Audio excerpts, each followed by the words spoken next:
একদমই পছন্দ হয় নাই, একদমই পছন্দ হয় নাই।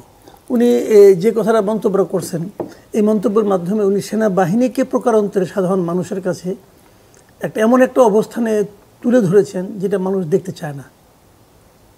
একটা জিনিস হলো কি, ওরা বড় হলে বুঝতে পারবে। আর কত বড় হবে ভাই, সবাই বিয়ে সাথে করে ফেলেছে, তো বড় হলে নাবালকরা বিয়ে করে নাকি? মানে আমি একটা উদাহরণ, নাবালকটাকে বিয়ে করে সব বড় হয়ে গেছে, বিয়ে সাথে করছে, আয় ইনকাম করতেছে, ক্ষমতাবান লোক, তারা ডিসি ট্রান্সফার কোথায় করতে হবে না করতে হবে সেগুলো তারা নিয়ন্ত্রণ করতে পারে, বুঝতে পারে। তো তাদের আবার কত বড় হবে? এটি হতে পারে যে যখন তারা বুঝতে পারবেন যে প্রতিরক্ষা বাহিনী নিয়ে কথা বলা যাবে না, তখন শুনে বলি সেনাবাহিনী কি হবে না আমি জানি না। এদেশের মানুষ বলুন তো, এদেশে একটা সেনাবাহিনী দরকারটা কেন? এই সেনাবাহিনী কি যে কারোর সঙ্গে যুদ্ধ করবে? কার লোক যুদ্ধ করবে? ইন্ডিয়ার সঙ্গে? ইন্ডিয়ার যে সেনাবাহিনী, ইন্ডিয়ার সেনাবাহিনী যে সমস্ত অস্ত্র শস্ত্র আছে, আমার সেনা ওই যে একবার একটা কথা হয়েছিল, একটা কথা বলি আপনাকে। ওই বঙ্গবন্ধুর মৃত্যুর পরে যখন নাকি মোস্তাক আহমেদ দখল করলো ক্ষমতাটা, তখন তো তাদের একটা ভয় ছিল যে ইন্ডিয়ান সেনাবাহিনী চলে আসে কিনা। তখন সেই সেনাবাহিনী, বিমান বাহিনী সবটাই নিয়ে বসে পড়ছিল যে ইন্ডিয়া যদি আমাদের অ্যাটাক করে তাহলে তোমরা কতক্ষণ ফেরাতে পারবা? বলছে যে মনে করেন আপনারা 8-9 ঘন্টা। মাত্র 8-9 ঘন্টা? ও কিন্তু আসতে তো 8-9 ঘন্টা লাগবে, ওই কিন্তু ওই পর্যন্তই পারবো। মানে আসতে যতক্ষণ লাগবে অতক্ষণ পারবে, এরপরে আর পারবে না। তো এটা একটা রিয়েলিটির ভাই। তাহলে এই সেনাবাহিনীর কাজটা কি? সেনাবাহিনীর কাজ হলো সাধারণ মানুষকে এমন একটা ধারণা দেওয়া যে আমাদের একটা সেনাবাহিনী আছে। সাধারণ মানুষ, সেনাবাহিনী এমন একটা ইমেজ থাকতে হবে যে ইমেজটা দেখে সাধারণ মানুষ মনে করবে যে এরা দৃঢ়, এরা কঠোর, এরা মানে যে কোনো জায়গায় রুখে দাঁড়াতে পারে। এই ধরনের একটা ধারণা সাধারণ মানুষের মধ্যে তৈরি করা হলো সেনাবাহিনীর মূল কাজ। এবং সেই কাজটা আজকে আমাদের সেনাপ্রধান একদম ভেঙে দিয়েছে। সাধারণ মানুষ মনে করতেছে এটা মহাত্মা গান্ধীর অনুসারী, কিন্তু তুমি যদি আমাকে তোর বড় আরেক গেলাই গিয়ে দিম, আরেকটা মারো বা, এটা হয় না। উনি মাইন্ড করতে পারেন, উনি মন খারাপ করতে পারেন, করেন ভাই, কিছু করার নাই।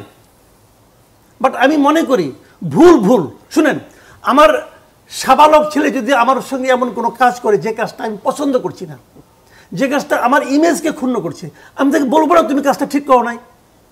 বলা মানে কি তার যে চরমারা তাকে কিন্তু আমি বলছি না। আমি কি বলবো না? আমি কি আমার লজিকটা তুলে ধরবো না যে এই কারণে আপনার কথাটা ঠিক না? কেন বলবো না? এটা বলা উচিত। যে কেউ ভুল করতে পারে, ভুল করা কিন্তু কোনো অন্যায় না। ভুলকে আশকারা দেওয়া অন্যায়। ভুল তো করতে পারে, আপনি ভুল করতে পারেন না। পৃথিবীতে কে ভুল করে না বলেন তো আপনি? ডক্টর ইউনূস ভুল করতেছে না, আমরা এটা বলবো না। ভালো করলে প্রশংসা করবো, ভুল করলে সমালোচনা করবো। সবাই ভুল করে পৃথিবীতে, একমাত্র আমাদের মহানবী ছাড়া।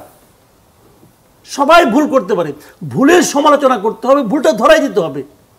নাসিরউদ্দিন পাটোয়ারি কি নির্ভুল মানুষ নাকি? তার জীবনে ভুল নাই, তা যদি আমি ধরাই দেই অসুবিধাটা কি? ওই পুতু করলে হবে? বলতে তো হবে ভাই তুমি ঠিক বলো না এই কাজটা। এখন হলো জিনিসটা, তাহলে মানুষ এখন মনে করতেছে, আমি এখন কি মনে করতেছি যে নাসিরউদ্দিন পাটোয়ারি ঠিক, ঘিলু নাই।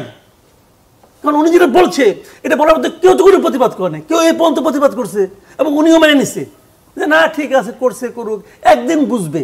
ওই দিন কোন দিন বলেন না, কোন দিন শুনি? মানে আপনার মতে ওনার কঠোরভাবে না বলা উচিত ছিল যে এই কথাটা উনি ঠিক বলেন নাই, এটা বলা উচিত ছিল। এখন বলে আপনার মন খারাপ করেন, আরে আমার তুমি বললাম মন খারাপ করবো না, কেন মন খারাপ করবো না? আপনি যখন বলেন যে সেনাবাহিনী কোনো ঘিলু নাই, উনি কি বলছে? সেনাবাহিনী ঘিলু নাই, বিদেশে যায়, অস্ত্র প্রদর্শনীতে যায় নিয়ে 2-1টা অস্ত্র নিয়ে এসে নিয়ে তারা কত মাথার মধ্যে, যেহেতু ঘিলু নাই, জনগণের মাথার মধ্যে বন্দুক ধরে। আচ্ছা ঠিক আছে, জনগণের মাথার মধ্যে বন্দুক ধরে, তো আপনি কবে বললেন কথাটা? 2025 সালে এসে বললেন। 2025 সালে কি সেনাবাহিনী জনগণের মাথায় বন্দুক ধরছে? বরং সেনাবাহিনী মাথায় বন্দুক ধরে নাই বলে শেখ হাসিনাকে পলাইতে হয়েছে। জনগণের মাথায় বন্দুক ধরতে চায় নাই বলে, অস্বীকৃতি জ্ঞাপন করছে বলে আজকে আমরা এই অবস্থার মধ্যে আসতে পারছি। বাস্তবতা তো মানতে হবে। এখন যদি উল্টা বলেন যে সেনাবাহিনী এসে জনগণের মাথায় বন্দুক ধরে, তাহলে you have to prove it. আপনি প্রমাণ করেন ভাই। যদি প্রমাণ করতে না পারেন সরি বলেন, যদি সরি না বলেন সরি বলেন তাকে, সরি তো বলাইতে হবে। এখন যারে বলছে সে কয় যে আমি মাফ করে দিতে, পরে বুঝবে এক সময়। বা এইটা হলো না রে ভাই। উনি বলছেন, উনি শ্রদ্ধেয় লোক, ওনাকে আমি সম্মান করি, ওনাকে আমি ভালোবাসি, কোনো সন্দেহ নাই, কিন্তু কাজটা ঠিক করেন নাই।